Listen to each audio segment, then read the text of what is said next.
او آج سے قسم کھاتے ہیں کہ نماز قضا نہیں کریں گے. کربلا والوں کا یہ پیغام ہے میرے نبی کی اولاد کا. امام زین العابدین کہتے ہیں میں نے دیکھا اپنی پھوپھی کو, ان کے بچوں کی لاشوں کے ٹکڑے ان کی گود میں آئے مگر وہ پھر بھی سجدے کر رہی تھی. میں نے دیکھا کہ قاسم کی لاش آئی مگر میری پھوپھی کے سجدے قضا نہیں ہوئے. میں نے کہا اے میری پھوپھی, کسی کے گھر ایک انسان شہید ہو جائے اس کی زندگی میں الگ الگ تب اس کی سب کچھ بھول جاتی ہے. ماں جس کا ایک بیٹا, آپ کے تو بھائی بھتیجے سب شہید ہو گئے مگر آپ کے سجدے قضا ہوتے نہیں دیکھ رہے. ادھر آپ کے بچے بھتیجوں کی لاشوں پر گھوڑے دوڑ رہے ہیں, ہڈیوں کی ٹوٹنے کی آوازیں آ رہی ہیں. ادھر زینب آپ میری پھوپھی سجدہ کر رہی ہیں, یہ کہاں سے سیکھا؟ تو میری پھوپھی جان نے کہا اے میرے زین العابدین, یہ میں نے اپنی ماں فاطمہ سے سیکھا ہے, تیری دادی سے سیکھا ہے, اور کسی سے نہیں سیکھا.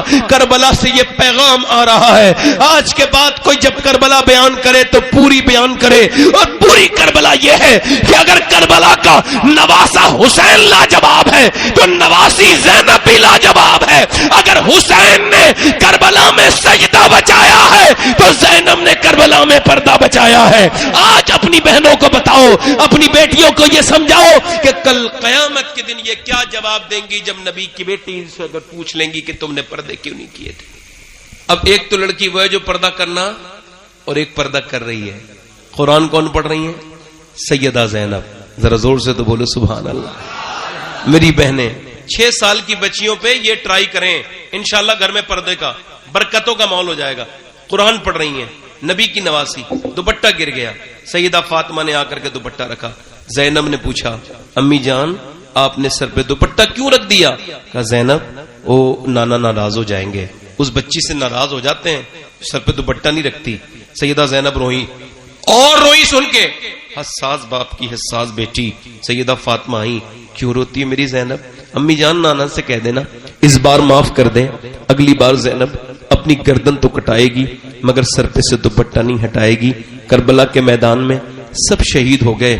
حسین کی بہن کے ہاتھ سر سے چادر چھینے گی, انہوں نے اپنے بالوں سے اپنے چہرے کو ڈھکا اور پھر اپنے باپ مولا علی کی طرف کو دیکھ کے کہا اے میرے بابا علی, ذرا کربلا کی طرف نظر تو اٹھا کے دیکھیں, آپ کی وہ زینب کھڑی ہے. جب میں چلتی تھی کوفے میں, جب میں چلتی تھی مدینے میں, مکے میں, آپ فرماتے تھے حسنین یعنی حسن حسین جاؤ میری بیٹی کے پاؤں کا نشان مٹاؤ. میں نہیں چاہتا کہ میری بیٹی کے پاؤں کے نشان بھی کوئی دیکھے. مولائی مولائی مولائی, یہ نئی بات چل رہی ہے. ہم سب اہل سنت ہیں, یہ کیا نئی بات ہے؟ ادھر وہ اجمیر کے بدتمیز کچھ اور بھی ہیں, ان کے گھروں میں ناچ گانے ہو رہے ہیں, ان کی لڑکیاں بےہودہ بے شرم ہیں. یہ مولائی ہیں. مولا علی فرما رہے مجھے پاؤں کے نشان بھی گوارا نہیں میری بیٹی کے کوئی دیکھے. سیدہ زینب اسکتی نان ابا میں وہی زینب ہوں. پھر اپنے نانا کی روزے کی طرف کو چہرہ کیا اور کہا میرے نانا میری بہنوں اس بات کو یاد رکھنا, یہ کون اسٹیٹس اس بچی کا دیکھو, دنیا میں اتنی بڑی کوئی بیٹی اس کے بعد آئی نہیں جس کو اللہ نے اتنا ہائی فائی اور اتنا بابرکت اور اتنا جو ہے وہ اتنا عظیم بنایا ہو کہ جس کے بابا علی ہوں, جس کے بھائی حسن اور حسین ہوں, جس کی ماں فاطمہ ہو, جس کے نانا مصطفیٰ ہوں. وہ زینب آج کہہ رہی ہے میرے نانا میں نے آپ سے وعدہ کیا تھا, جب میں پیدا ہوئی تھی آپ نے مجھے گود میں لیا تھا اور آپ کے آنسو میرے چہرے پہ گرے تھے اور آپ نے فرمایا تھا فاطمہ زینب بالکل اپنی نانی خدیجہ کی طرح ہے. اے میرے نانا آج میرے سر پہ چادر نہیں ہے, میرے بچے شہید ہوئے, میں پردے میں تھی, میرے بھائی کے سر کو کاٹ کے نیزے پہ چڑھایا گیا, میں پردے میں تھی مگر آج میرے سر سے چادر کھینچ دی گئی تو بالوں کے علاوہ کچھ نہیں تھا, بالوں سے پردہ کر لیا ہے. میرے نانا مجھ سے ناراض نہ ہو. امام زین العابدین کہتے ہیں میں نے اپنی پھوپھی کی طرح نماز پڑھنے والا نہیں دیکھا, پڑھنے والی نہیں دیکھی.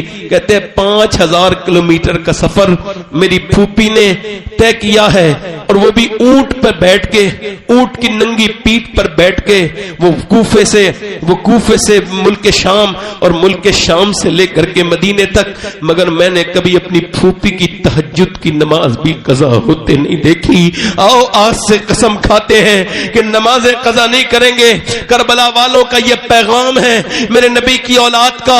امام زین العابدین کہتے ہیں میں نے دیکھا اپنی پھوپھی کو, ان کے بچوں کی لاشوں کے ٹکڑے ان کی گود میں آئے مگر وہ پھر بھی سجدے کر رہی تھی. میں نے دیکھا کہ قاسم کی لاش آئی مگر میری پھوپھی کے سجدے قضا نہیں ہوئے. میں نے کہا اے میری پھوپھی, کسی کے گھر ایک انسان شہید ہو جائے اس کی زندگی میں الگ الگ تب اس کی وہ سب کچھ بھول جاتی ہے. ماں جس کا ایک بیٹا, آپ کے تو بھائی بھتیجے سب شہید ہو گئے مگر آپ کے سجدے قضا ہوتے نہیں دیکھ رہے. ادھر آپ کے بچے بھتیجوں کی لاشوں پر گھوڑے دوڑ رہے ہیں, ہڈیوں کی ٹوٹنے کی آوازیں آ رہی ہیں. ادھر زینب آپ میری پھوپھی سجدہ کر رہی ہیں, یہ کہاں سے سیکھا؟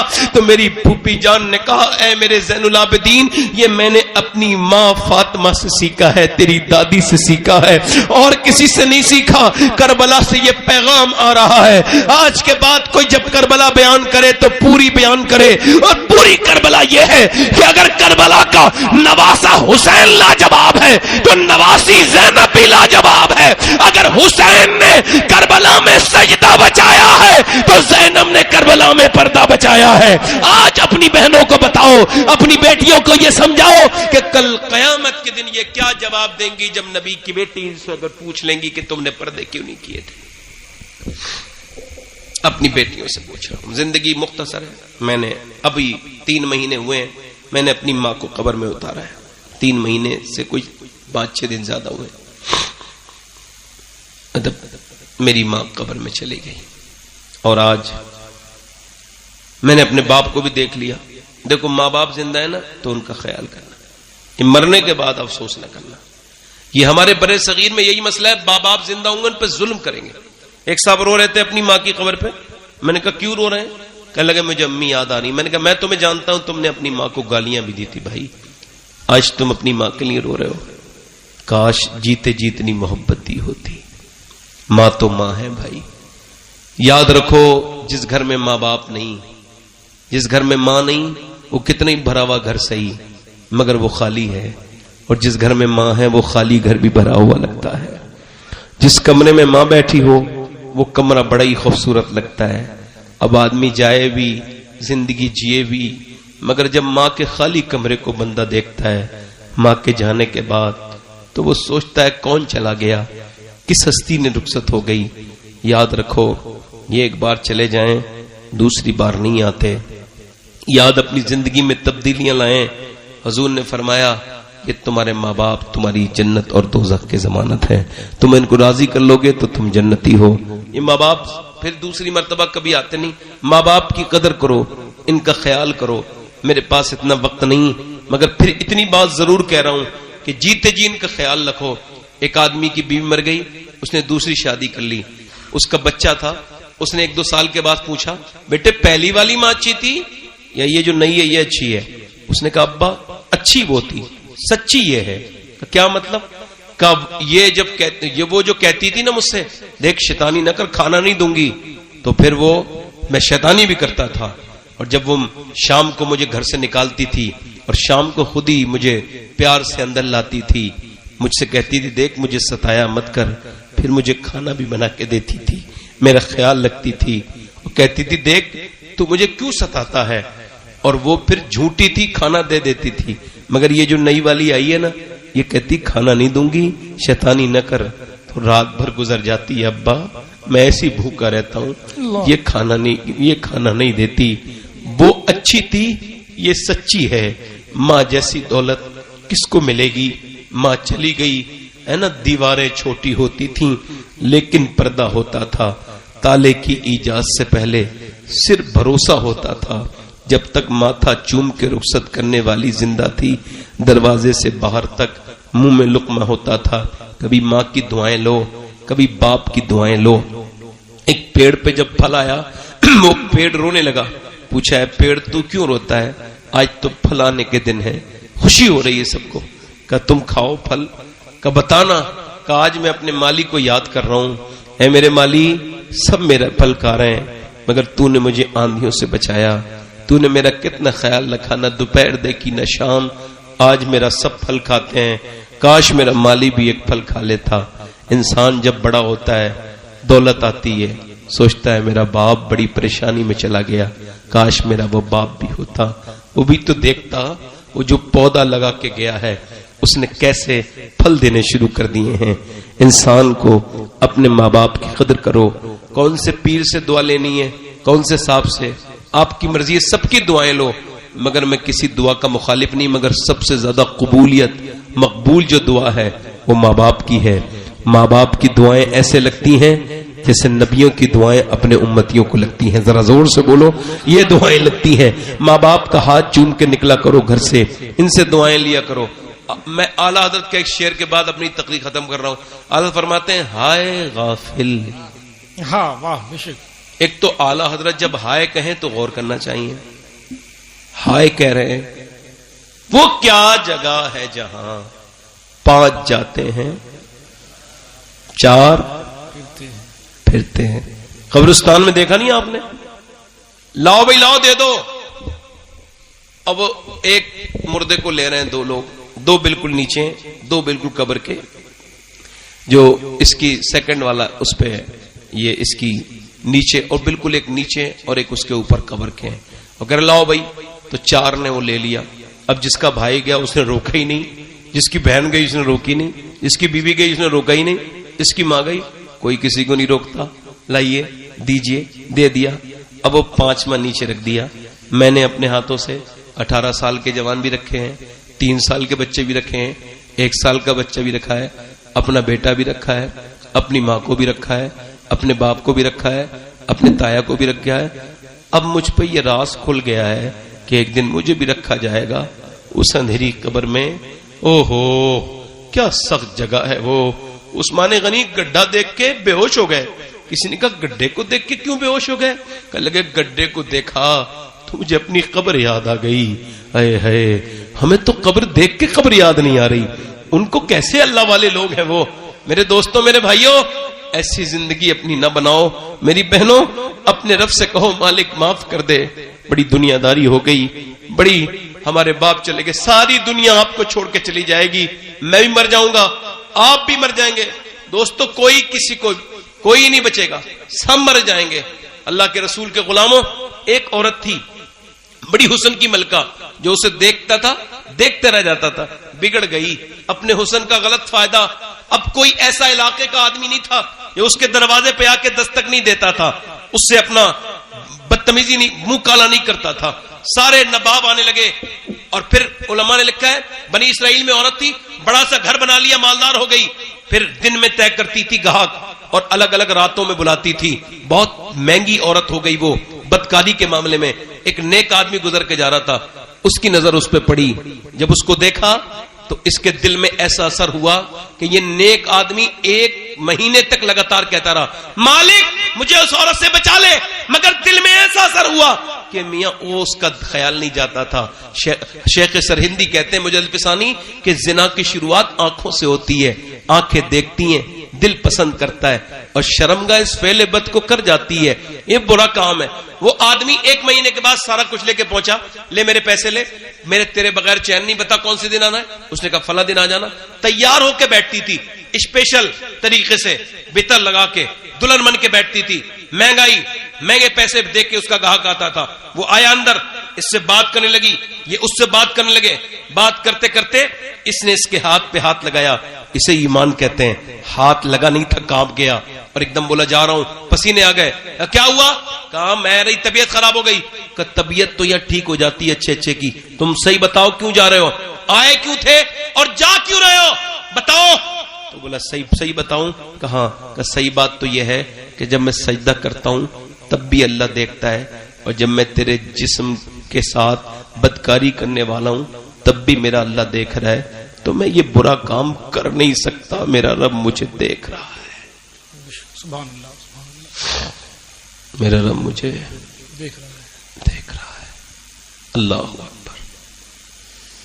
وہ تو چلا گیا. یہ عورت رو کے بولی مالک ایک دن آیا تھا, ہاتھ تک نہیں لگایا. میں نے تو کتنی عیاریاں, کتنی بدتمیزیاں کی ہیں. رونے لگی, کام دھندا چھوڑ دیا. کسی نے کہا موسیٰ تقریر کر رہے, جا ان کے پاس چلی جا. گئی, کسی نے کہا موسیٰ علیہ السلام فلاں عورت آپ سے کے سامنے آئی ہے، بات کرنا چاہتی ہے، اور اس نے بیچ مجمع میں کہہ دیا، آپ نے فرمایا بھگاؤ اسے، میں اس سے بات نہیں کرنا چاہتا. بری عورت تھی، بدنام تھی، اب چلے گئی. وہ اپنے دروازے کو بند کر کے بولی مالک موسیٰ نے تو بھگا دیا، یہ بتا تو بھگائے گا تو کہاں جاؤں گی؟ زمیں بھی خدا کی، زما بھی خدا کا، مکین و مکان لا مکا بھی خدا کا. گناہگار بندے کہاں جا سکیں گے خدا کی خدائی سے باہر نکل کے؟ روک کے بولی مالک اگر میرے جیسی کوئی گنہگار نہیں تو تیرے جیسا کریم بھی کوئی نہیں ہے. مالک موسیٰ نے بھگا دیا، تو بھگائے گا تو کہاں جاؤں گی؟ دروازے پہ دستک دینے لگا کوئی، یہ رو رہی تھی، آنکھوں سے آنسو بھر رہے تھے، نہیں کھولا. پھر دروازے پہ دستک ہوئی، نہیں کھولا. پھر بولی کہیں دروازہ کوئی توڑ نہ دے. اس نے جب دروازہ کھول کے دیکھا تو سامنے موسیٰ علیہ السلام کھڑے تھے. کہنے لگے آپ کیوں آ گئے؟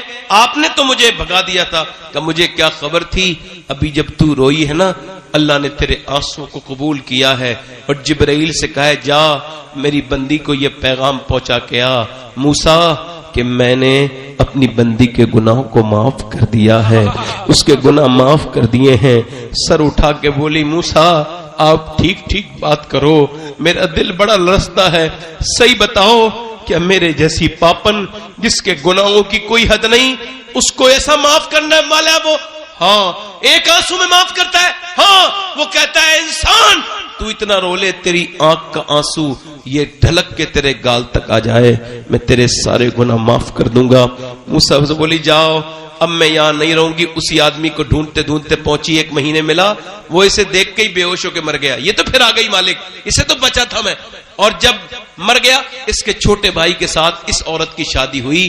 اللہ نے 7 بیٹے دیے، 7 اس زمانے کے ولی بنے. سبحان اللہ سبحان اللہ سبحان اللہ معاف کرنے والا ہے. موت کے جھٹکے سے پہلے اس کے سامنے رونا سیکھو، اس کے سامنے سجدے کرو، رویا کرو.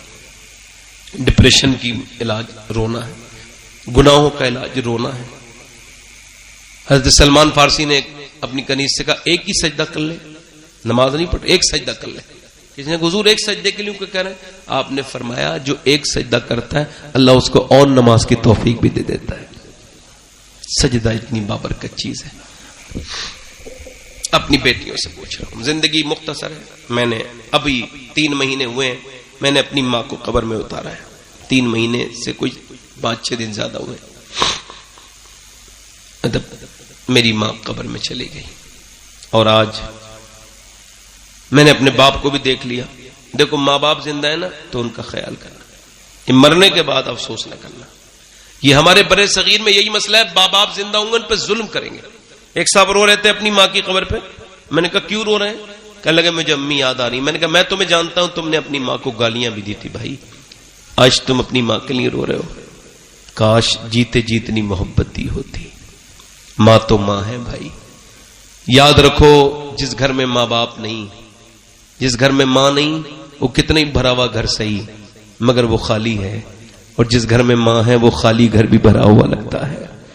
جس کمرے میں ماں بیٹھی ہو وہ کمرہ بڑا ہی خوبصورت لگتا ہے. اب آدمی جائے بھی زندگی جیے بھی مگر جب ماں کے خالی کمرے کو بندہ دیکھتا ہے ماں کے جانے کے بعد تو وہ سوچتا ہے کون چلا گیا، کس ہستی نے رخصت ہو گئی. یاد رکھو یہ ایک بار چلے جائیں دوسری بار نہیں آتے. یاد اپنی زندگی میں تبدیلیاں لائیں. حضور نے فرمایا کہ تمہارے ماں باپ تمہاری جنت اور دوزخ کے ضمانت ہیں. تم ان کو راضی کر لو گے تو تم جنتی ہو. یہ ماں باپ پھر دوسری مرتبہ کبھی آتے نہیں. ماں باپ کی قدر کرو، ان کا خیال کرو. میرے پاس اتنا وقت نہیں مگر پھر اتنی بات ضرور کہہ رہا ہوں کہ جیتے جی ان کا خیال رکھو. ایک آدمی کی بیوی مر گئی، اس نے دوسری شادی کر لی.